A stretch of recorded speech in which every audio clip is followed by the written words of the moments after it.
Baruch Atah Adonai Elohenu Melech HaOlam Yehoshua l'unique et le véritable Eloah Elai Shaddai. Shalom, peuple de Dieu. On a prié en hébreu pour remercier Eloah Elai Shaddai, reconnaître sa présence et c'est lui qui est au-dessus de toutes choses.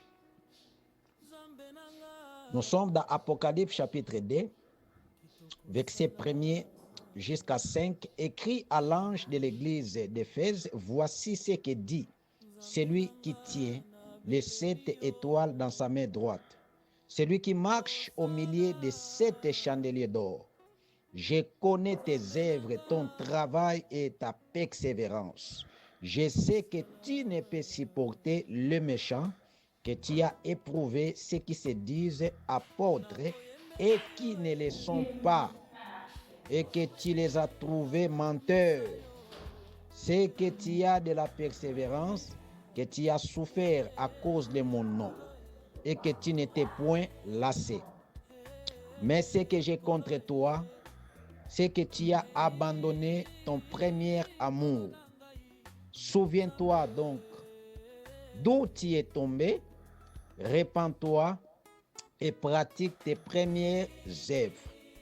Sinon, je viendrai à toi et j'ôterai ton chandelier de sa place, à moins que tu ne te répands. Apocalypse chapitre 1, verset 20. Le mystère de cette étoile que tu as vu dans ma main droite et de 7 chandeliers d'or. Les 7 étoiles sont les anges de cette église et les 7 chandeliers sont les 7 églises. Donc, les 7 chandeliers est représenté par les 7 églises qui s'est retrouvée dans le passé dans l'Asie mineure qui est Turquie aujourd'hui. Et les 7 étoiles représentent les 7 anges de cette église. Écoutez très bien, chers enfants, peuple d'Elohim. Ici, le terme ange ne signifie pas les êtres célestes.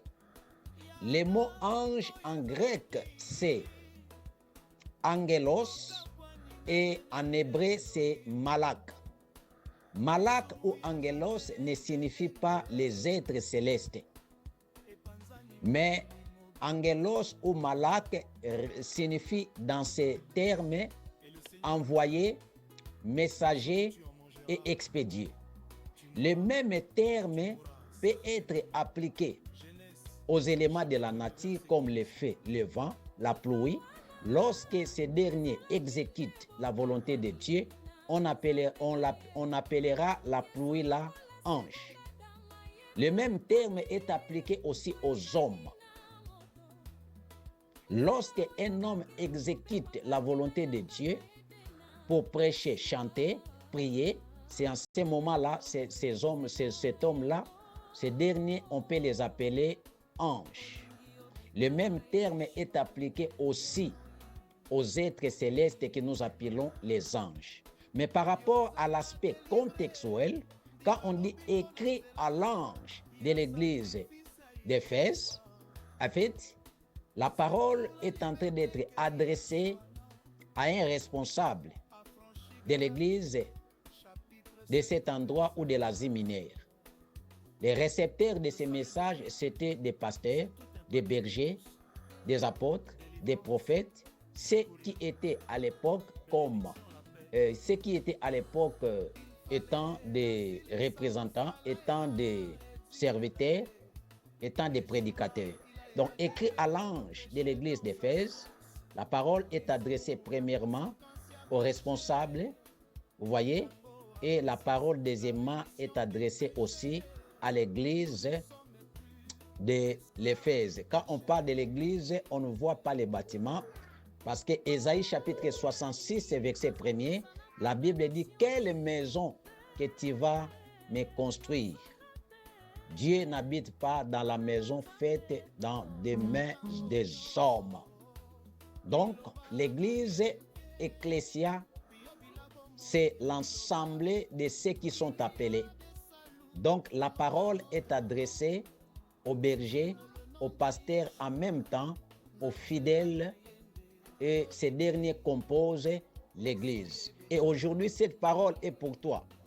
L'Éternel te dit ce matin, il connaît ta persévérance, il connaît ton travail, il connaît tes œuvres, il connaît même les dons qui est en toi, les dons de discernement qui travaillaient à l'église de la Ziminée, l'église d'Éphèse. Il y avait la présence aussi des dons de discernement qui travaillaient. Mais Dieu dit à l'église que nous sommes aujourd'hui, nous sommes le temple du Seigneur, l'église, un peuple racheté, un peuple choisi. L'Éternel nous rappelle de ses souvenirs du premier amour qu'on avait avant, l'amour de la parole premièrement. Les gens ont négligé la méditation de la parole. L'amour de Dieu consiste à garder sa parole. L'amour de la parole que vous avez abandonné, l'amour de la vérité que vous avez abandonné, souviens-toi de cet amour que tu as abandonné. L'amour de Dieu, l'amour agapao, l'amour sans intérêt, l'amour désintéressé. Bien-aimés dans le Seigneur, cette parole, c'est pour nous aujourd'hui. Beaucoup de gens sont en train de prier, mais c'est pour gagner les choses de la terre, mais pas pour Dieu. Pas pour garder la parole, pas pour garder le message. C'est pour chercher les choses de la terre. L'amour des matériels, l'amour de l'argent, ça pousse les chrétiens à continuer à vivre et à pratiquer ouvertement les péchés tout en étant dans le Seigneur. Cet amour est perdu dans le cœur de plusieurs croyants. Les gens aiment trop prier, mais les gens n'aiment pas de garder la parole de la persévérance. Et l'Éternel nous rappelle ce matin, nous devons retourner à notre premier amour qu'on avait avant. Cet amour, lorsqu'on n'avait pas de moyens, on avait l'amour d'écouter, de garder la parole.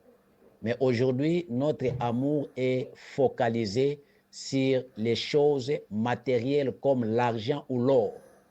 Mais cela ne peut pas nous sauver. 1 Pierre chapitre 1, verset 17 à 20, la Bible dit, ce n'est pas par des choses corruptibles comme l'argent ou l'or que vous avez été rachetés. C'est bien d'avoir l'argent, des moyens de vivre, mais au-delà de l'argent monnaie, nous devons penser à ce que Christ a fait à la croix. Il a versé son sang pour notre rachat. Et l'Éternel rappelle à l'église d'Éphèse, souviens-toi donc d'où tu es tombé et répands-toi.